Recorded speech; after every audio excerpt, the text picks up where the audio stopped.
দাদা একটা ফোন করবো। করুন। দাদা একটা জরুরি ফোন আছে, করবো?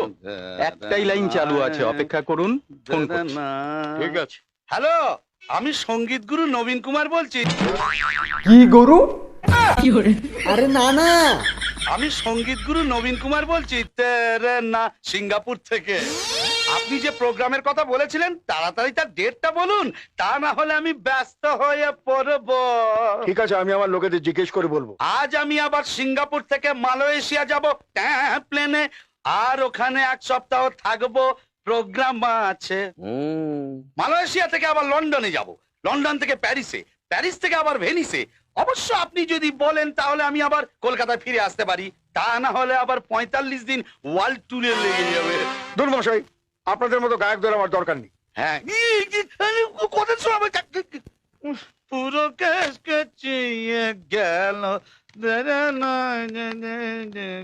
কত হলো দাদা? হ্যাঁ, 6 টাকা। কি 6 টাকা?